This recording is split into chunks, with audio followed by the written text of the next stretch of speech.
20 წელია დაკავებული ვარ ტრეინინგების ჩატარებით და ერთ-ერთი თემა, რომელიც ყველა აუდიტორიაში იჩენს თავს და დიდ ინტერესს იწვევს და ერთნაირად აქტუალურია Gen Z თაობისთვის, მილენიალებისთვის და უფროსი თაობების წარმომადგენლებისთვის, არის ფინანსური თავისუფლების მიღწევის საკითხი და თავში მიტრიალებდა ეს თემა და ძალიან გაგვიმართლა, რომ ჩვენი მეგობრები კომპანიიდან Index Wealth Management დაგვიკავშირდნენ და მოკლედ სურვილი გამოთქვეს, რომ ინვესტიციებზე, ფინანსურ თავისუფლებაზე ერთად მოგვემზადებინა გადაცემების სერია YouTube-ზე, ჩვენ YouTube არხზე და მოკლედ ძალიან გაგვიხარდა ეს ამბავი, კარგად დავამუშავეთ თემა და ვიწყებთ ფაქტიურად ამ საქმის, კარგი საქმის, ჩემი აზრით გაკეთებას. Index Wealth Management-ის საქმიანობა უძრავ ქონებას უკავშირდება და მათ საინვესტიციო მრჩეველებს შეუძლიათ გაგიზიარონ გამოცდილება თუ როგორ შეიძლება ამ სფეროში კონკრეტულად უძრავ ქონებაში ინვესტირება ფინანსური დამოუკიდებლობის მიღწევის ერთ-ერთ გზად გადაიქცეს.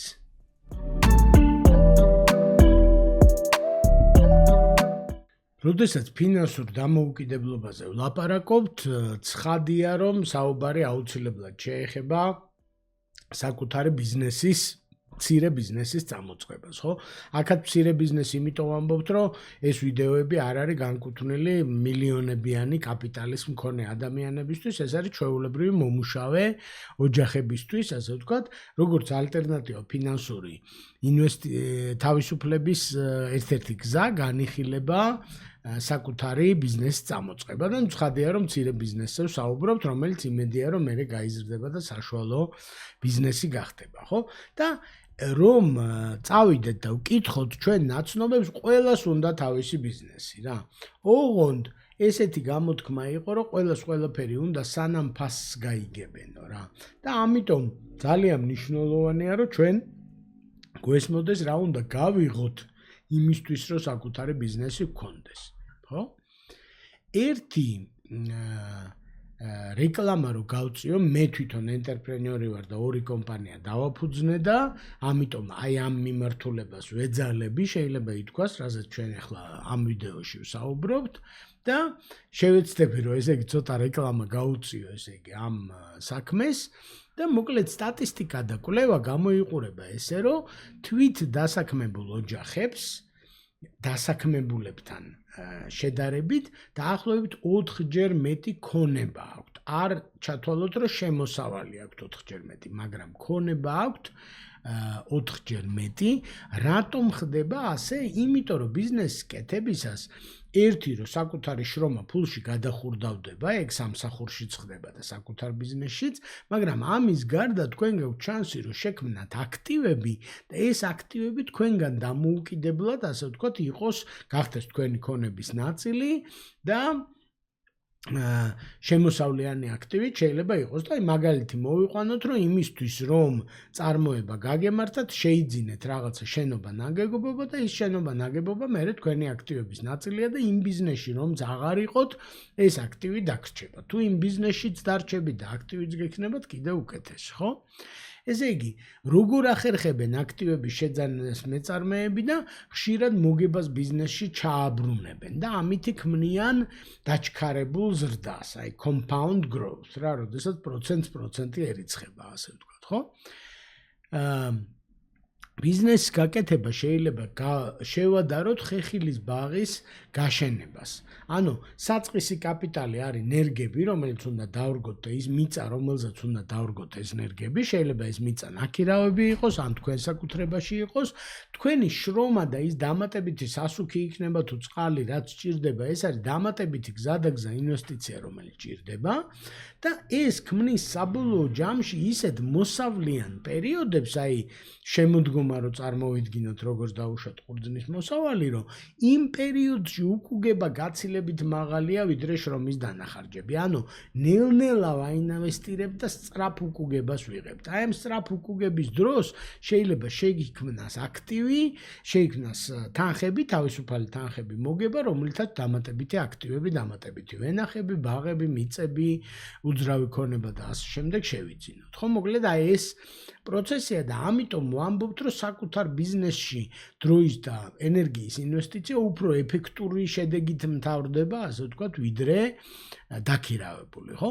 მეორე მხრივ ახლა ისიც უნდა ვთქვათ, რომ ესე რომ არ მომეწონა დაქირავებული სამსახურიდან კარგი პროფესიონალი შეიძლება წამოვიდეს და ხვალ მეორე ახალი სამსახური იშოვოს და იმის შემთხვევაში ესეთი რამე არ იქნება, ასე ვთქვათ, ანუ საკუთარ ბიზნესს ჭირდება ძალიან გრძელვადიანი მიზანდასახული შრომა და ასე შემდეგ, ხო? ამიტომ მარტო პლუსები ვერ იქნება, რა თქმა უნდა, პლუსებიც აქვს და მინუსებიც, ხო? კიდევ ერთი რასაც მინდა ამ ვიდეოში ხაზი გავუსვა, რომ საკუთარ ბიზნესზე როცა ვლაპარაკობთ, ჩვენ არ ვლაპარაკობთ გვერდით დამატებით შემოსავლებზე, რომელიც ძირითად სამსახურის გან დამოუკიდებლად. როცა ბიზნეს დაწყებაზე ვლაპარაკობთ, ჩვენ ვლაპარაკობთ საფუძვლიანად ბიზნეს დაწყებაზე, ანუ გადაბარგდე აი ამ სამსახურიდან, შეიძლება პირველივე დღეს არ გადახვიდე, მაგრამ როგორც მე წამოვედი სამსახურებიდან და შევუდექი, ასე ვთქვათ, ჩემ ბიზნესს განვითარებას. რაც შეეხება პარალელურ პატარ-პატარა საქმეებს, მაგაზე ცალკე ვილაპარაკებ სხვა ვიდეოში, ხო? ესე იგი, ბიზნესი არის ერთ-ერთი ფართოდ გავრცელებული გზა ფინანსური თავისუფლებისკენ და ეს ანტრეპრენერობა ან მეწარმეობა, როგორც ქართულად ვამბობ, შეიძლება იყოს თქვენი ბილეთი ბედნიერ მომავალში, ხო? აქვე მინდა ვთქვა, სანამ ჩაუღრმავდებით, რომ სამი ძირითადი სახეობა არსებობს მცირე ბიზნესის და სამი ძირითადი მოტივაცია აქვს ადამიანს იმისთვის, რომ დაიწყოს ბიზნესი და თქვენც ამაზე უნდა იფიქროთ. თქვენ რა მოტივაცია გაქვთ? ერთი არის მისიით განპირობებული ბიზნესი. ანუ იმ საქმეს, რაზეც არის ლაპარაკი, ხანჯლების კეთება იქნება, ტრენინგების ჩატარება თუ რესტორნების გახსნა, თქვენ უყურებთ როგორც თქვენ მოწოდებას, როგორც თქვენ მისიას, ან თქვენი ოჯახის მისიას, ხო? ამ შემთხვევაში მისიით განპირობებული ბიზნესები მოგებას, რა თქმა უნდა, სჭირდება აუცილებლად მოგება ნებისმიერ ბიზნესს, მაგრამ მაგის გამო არ აკეთებენ, ხო? მე შემიძლია ვთქვა, რომ მართვის აკადემიაც და ფლომასტერიც ორივე ბიზნესი, რომელიც მე დავაარსე, ფაქტიურად მისიით, ნაწილობრივ მისიით განპირობებულია, იმიტომ რომ აი ეს ხალხის დახმარება, რის საშუალებაც მეძლეო, თუნდაც ამ ვიდეოს მეშვეობით, ჩემთვის არის ყველაზე მთავარი დასაყრდენი, ასე ვთქვათ, ჩემი მენტალიტეტის და განწყობის. შემოსავალიც სჭირდება, მოგებაც სჭირდება, რა თქმა უნდა, მაგრამ განმაპირობებელი ეს არის. მეორე მიზეზი, რომლითაც თქვენ უნდა გადაწყვიტოთ, რა ბიზნესი დაიწყოთ და რა ბიზნესი არ დაიწყოთ, ეს არის ეგრეთ წოდებული lifestyle business-ის, ანუ ცხოვრების სტილის შემქმნელი ბიზნესი.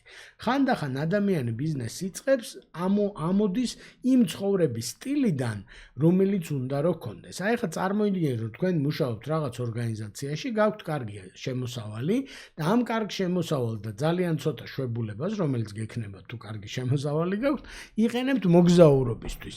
გარდაუვალია რომ მოვიდეს დრო, როცა იფიქრებ, რომ კაცო, აქ თუ მუშაობ და იმისთვის მუშაობ, რომ მე ვიმოგზაურო, ხო არ შეიძლება რომ გავაკეთო რაღაც ბიზნესი, რომლის არსიც იქნება მოგზაურობა. შეიძლება ეს იყოს ტურისტული ბიზნესი, ან რაღაცა დაკავშირებული მოგზაურობასთან. ხო, ეს არის ეგრეთ წოდებული lifestyle ბიზნესი. ხშირად არის რომ ადამიანები, რომელსაც ლამაზი ჩაცმულობა უყვართ, იწყებენ თქვა ტანსაცმლის დიზაინთან დაკავშირებულ ბიზნესს და ასე შემდეგ. ეს არის მოკლედ lifestyle businesses.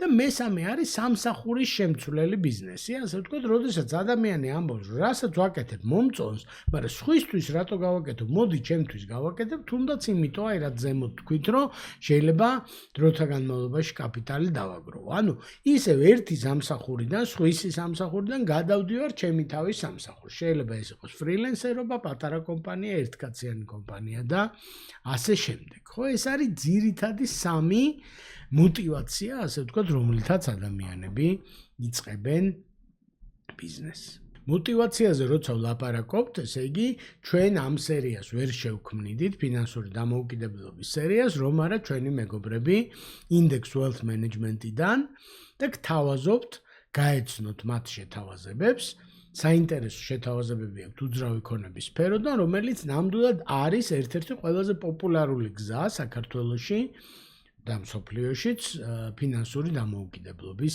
მიღწევის. ეხლა დაუბრუნდეთ ჩვენს საკუთარ ბიზნესს. რამდენიმე მითი მინდა ვახსენო, გავრცელებული მითებია, რომელიც აუცილებლად მინდა რომ ამ ვიდეოში ვახსენოთ. ესე იგი, რომ თქვენ არ წამოეგოთ, ასე ვთქვათ, აი ამ რწმენაზე. არ მგონია რომ გჯეროდეთ ამისი, მაგრამ მაინც დავიზღვევ თავს. პირველი მითი არის, რომ ბიზნესის დასაწყებად ბევრი ფულია საჭირო. ხო?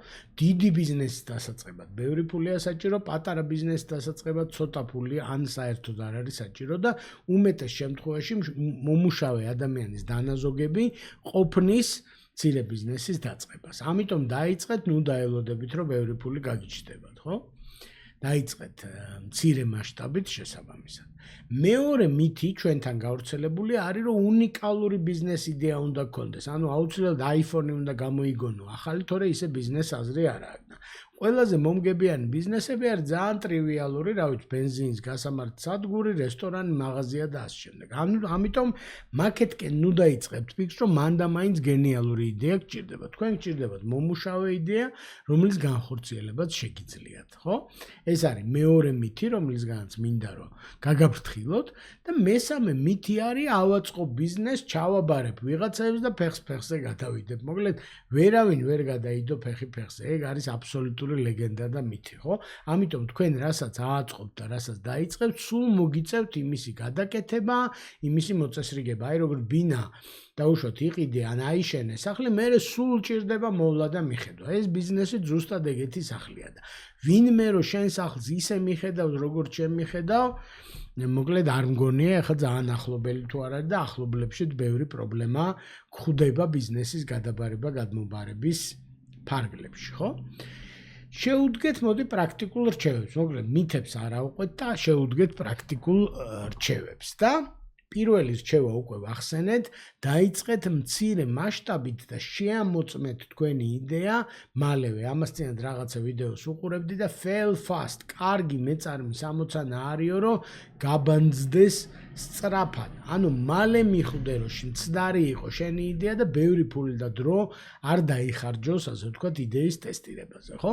აქ მოვიყვან კვლევას The Quarterly Journal of Economics, ესეთი ეკონომიკის კვარტალური ჟურნალი, 2023 წელს ამ ორგანიზაციის კვლევით დასტურდება, რომ ის მეწარმეები, ის ბიზნესმენები, ვინც ტესტავენ თავის იდეებს ადრეულ ეტაპზე, 40%-ით ზრდიან წარმატების ალბათობას. ანუ რაც შეიძლება სწრაფად უნდა შევფუთოთ პროდუქტი, ერთი ცალი იყოს თუ გინდა და გავყიდოთ და გავტესტოთ, ხო?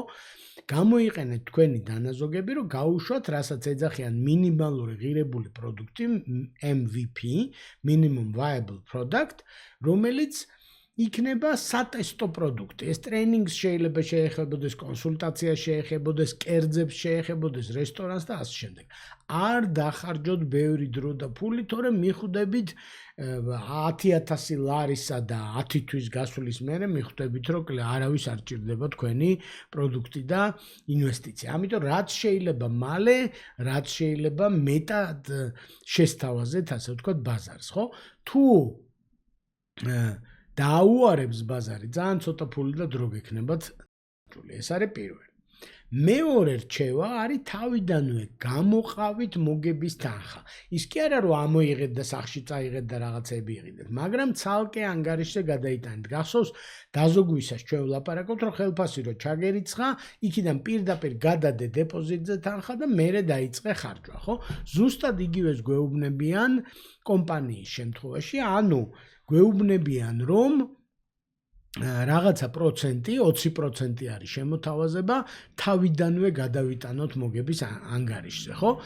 ძალიან საინტერესო ავტორია მაიკ მიხალოვიჩი, წიგნი არის Profit First, ანუ ჯერ მოგება, ესე შეიძლება ვთარგმნოთ, ამის ავტორია და ამტკიცებს, რომ ჩაირიცხა რაღაც მომსახურების თანხა, დავუშვათ, ჩავატარე ტრეინინგი, ჩამირიცხეს 10,000 ლარი, მიხალოვიჩი გვირჩევს, რომ 10,000 ლარიდან 2,000 ლარი უნდა გადავიტანო მოგების ანგარიშზე. კიდევ მე მეუბნება, რომ კიდევ 30%, ანუ 3,000 ლარი უნდა გადავიტანო გადასახადების ანგარიშზე, იმიტომ რომ გადასახადების გადახდა მომიწევს გზა და გზა, ანუ თავიდან როცა იწყებ დაუშვათ დღეს გადავხდელი არ ახარ, მაგრამ მე გახდები და ჯობია რომ ეს თანხა გადადებული იყოს და იმ 50%-ით გაწიეთ ხარჯები. ანუ საოპერაციო ხარჯები იყოს შემოსავლის მაქსიმუმ 50%. ოღონდ ხაზს უსვამ, რომ თქვენი შრომის ანაზღაურებაც მაგ 50%-ში უნდა იყოს. ანუ მოგება სხვა არის და თქვენ თუ მუშაობთ თქვენივე კომპანიაში, ხვალდაზე სხვა თანამშრომლის აყვანა მოგიწევთ და ამიტომ ეგ ხარჯი არ უნდა აურიოთ ერთმანეთში. ანუ მოგების ხარჯი და ხელფასების ხარჯი მაინც ცალ-ცალკე უნდა იყოს, ერთი კაციც, ერთი ადამიანიც რო იყოთ, ხო? ეს მიდგომა თავიდანვე აშენებს დისციპლინას და ბიზნეს საშუალებას აძლევს, რომ თავი დააფინანსოს. ეხლა როგორ დავიწყოთ? პირველი ნაბიჯები პრაქტიკულად რა გავაკეთოთ? პირველ რიგში გამოიწერეთ ჩვენი არხი, იმიტომ რომ ყოველკვირეულად ვათავსებთ ახალ ვიდეოებს, მათ შორის ამ სერიის ფინანსური დამოუკიდებლობის სერიის ვიდეოებს და ამ ვიდეოს აღწერაში არის ლინკი პლეილისტზე, რომელშიც არის ყველა ვიდეო და გამოწერილი თუ გექნება ჩვენი არხი, არც მომავალი ვიდეოები არ გამოგრჩებათ. ორ წიგნს გირჩევთ, ერთი ეს Profit First უკვე ვახსენე, მაგრამ ის იმ რჩევის კონტექსტში ვახსენე. ორი წიგნი მინდა გირჩიოთ, ერთი არის The E-Myth Revisited, ანუ E-Myth, როგორც აი ელექტრონული მითი. ელექტრონულ მითთან დაბრუნება, ესე შეიძლება ვთარგმნოთ. მაიკლ გერბერი არის ამისი ავტორი და ძალიან საინტერესო წიგნია, რატო არ გამოდის მცირე ბიზნესი, რომ ბიზნესში კი არ უნდა იმუშაოთ, ბიზნესზე უნდა იმუშაოთ და სისტემები აწყოთ, მოკლედ ძალიან მაგარი წიგნია და მეორე არის Company of One, ანუ ერთკაციანი კომპანია, ეს არის პოლ ჯარვისი და ზუსტად იმაზე ლაპარაკობს, რაზეც ჩვენ ვისაუბრეთ, რომ მცირედით დაიწყეთ და ნაბიჯ განავითარეთ, მოგება გამოიყენეთ, რომ გაზარდოთ კომპანია. კაი ბატონო, მზად თუ ხარ დასაწყებად, აგერ პირველი 3 ნაბიჯი მინდა შემოგთავაზოთ. პირველი შეამოწმეთ თქვენი იდეა.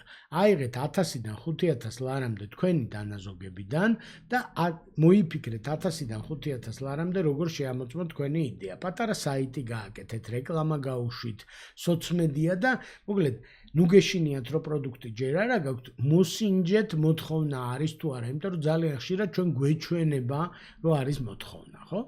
მეორე რჩევა არის დაითვალეთ თითოეული კაპიკი, ხელფასიანი ადამიანები კაპიკების თვალს გადაჩვეული არიან, კარგ ხელფასიანები მით უმეტეს და გაცილებით უფრო ხელმომჭირნე უნდა იყოს თქვენი ბიზნესის შემოსავლებში და ხარჯებში, ვიდრე თქვენ ცხოვრებაში და ჩააბრუნეთ მოგება. დასაწყისში, კომპანიის დასაწყისში იმის იმედი ნუ გექნებათ, რომ იქიდან მოგებას აიღებთ. ხელფასად თუ აპირებთ რაღაც საღებას აიღეთ, მაგრამ მოგების 70% უნდა ჩაბრუნდეს მარკეტინგში, ინსტრუმენტებში და მარაგებში, რომ ზრდა დავაფინანსოთ ბიზნესის. ხო, ეს არის 3 თავარი რჩევა, რაც მინდა აქ გაგიზიაროთ და გახსოვდეთ, რომ ანტრეპრენერობა არ არის აზარტული თამაში. ესეც არის მითი, რომ ან გაგიმართლებს, ან არ გაგიმართლებს. ესე არ არის. თქვენ თუ სერიოზულად მოეკიდებით ამ ამბავს, განათლდებით, ისწავლეთ, ნაბიჯებს გადადგამთ, აუცილებლად გამოგივათ და კიდევ ერთი მინდა ვთქვა, რომ კვლევა აჩვენებს, რომ საკუთარი კაპიტალით დაწყებული ბიზნესებს 30%-ით მეტი ალბათობა გადარჩენის, ვიდრე ნასესხები თანხებით, ამიტომ ნუ იჩქარებთ თანხების სესხებას და გადიდებას. ჯერ მოსინჯეთ ყველაფერი, აწონეთ, აამუშავეთ და მერე შეიძლება უკვე ნასესხები და სხვისი კაპიტალით, ასე ვთქვათ, გავზარდოთ და დავბუსტოთ ეს ჩვენი ბიზნესი. ეს არის სულ რაც ამ ვიდეოში მინდოდა მეთქვათ. მადლობა თქვენ ყურადღებისთვის და მადლობა ჩვენ მეგობრებს Index Wealth Management-დან, რომ საშუალება მოგცეს ეს სერია გაგვეკეთებინა.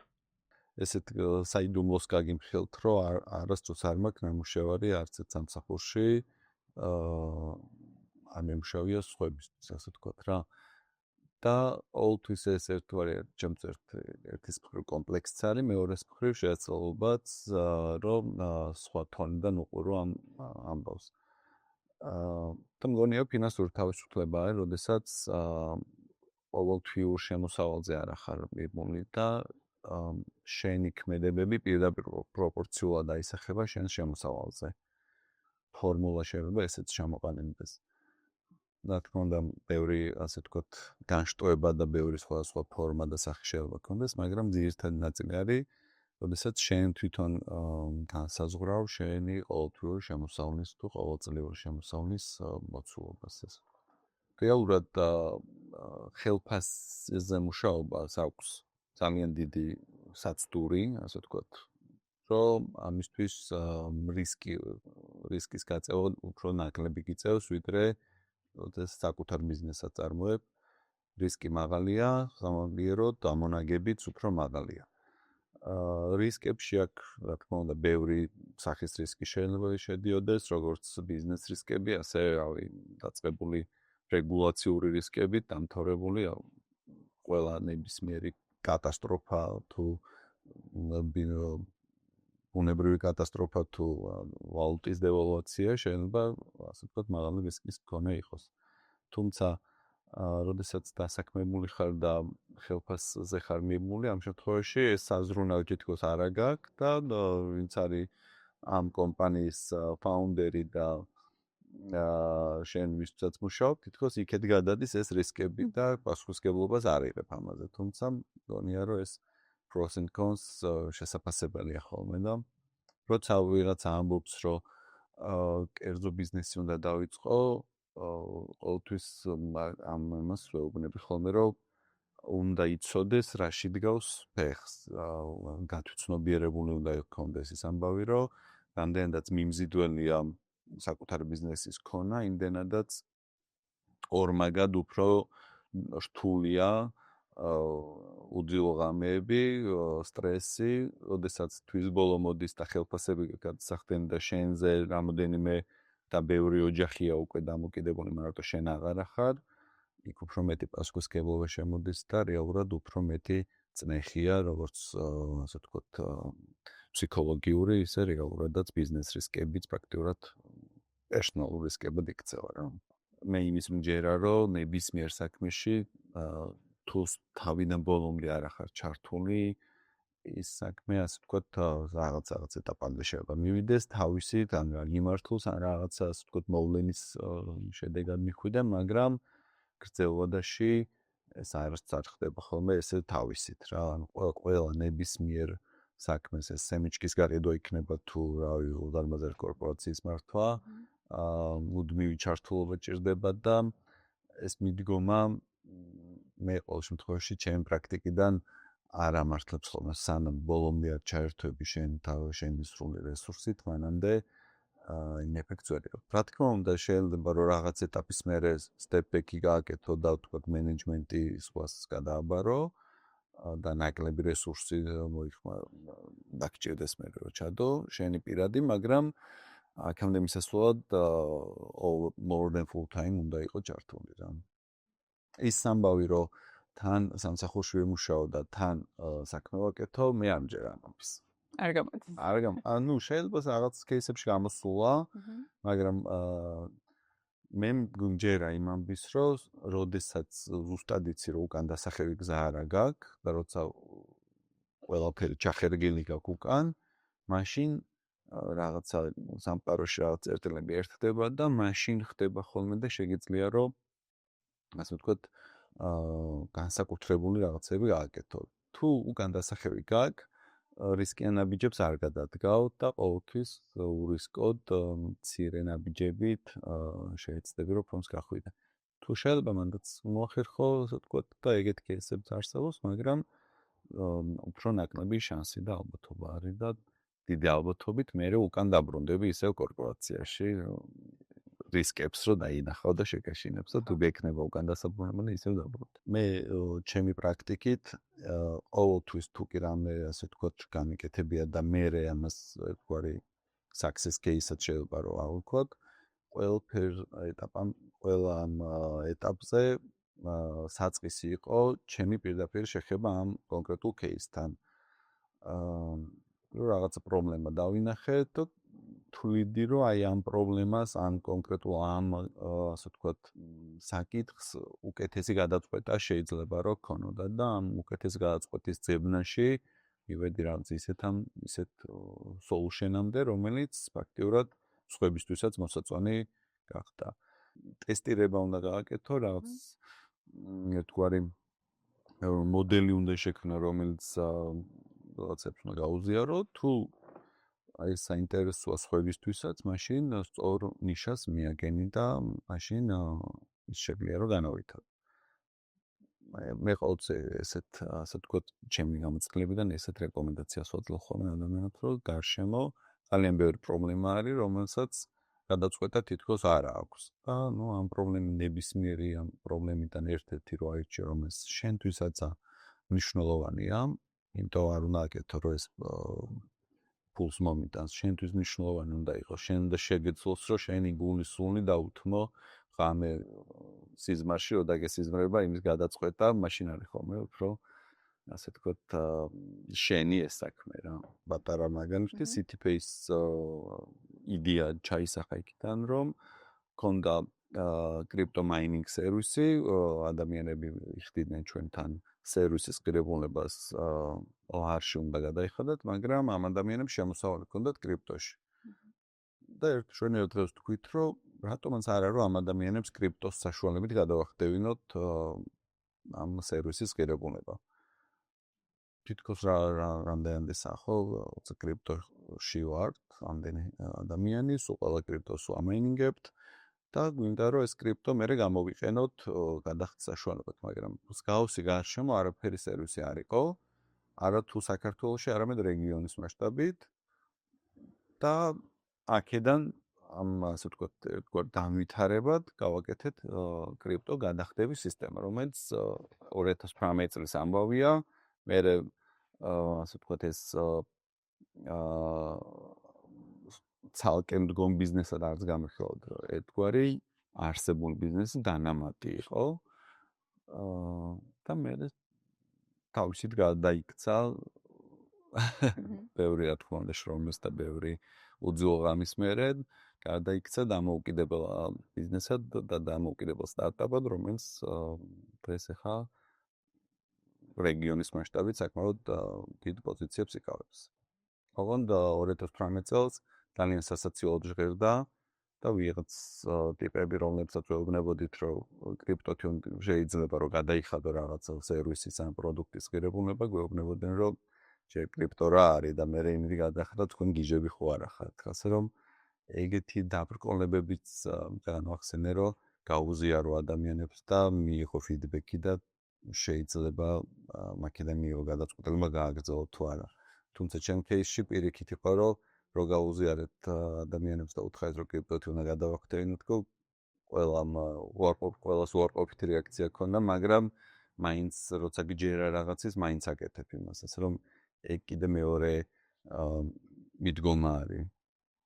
ერთი არის რომ ასე ვთქვათ, გაიგო მარკეტს ეს ჭირდება, არ ჭირდება, რა ფიდბექს მოგცემთ და იმაზე აწყო და თქვარი MVP შესთავაზო. მეორე არის რომ თუ შენ გჯერა და თუ შენ დარწმუნებული ხარ და თუ შენი ასე ვთქვათ ღამე და დღე ერთი ფიქრით არის, მაშინ ეს უნდა გააკეთო და თუ შენ გჯერა, მე სხვების აიჯერებენ. ჩემი გადმოსახედიდან დღევანდელი გადმოსახედიდან რა თქმა უნდა, სამყაროში არის უამრავი თავისუფალი ფული, რომელიც ეძებს კარგ იდეებს და არა მარტო იდეებს, ისეთ ადამიანებს, რომლებიც ამ იდეებს განახორციელებენ.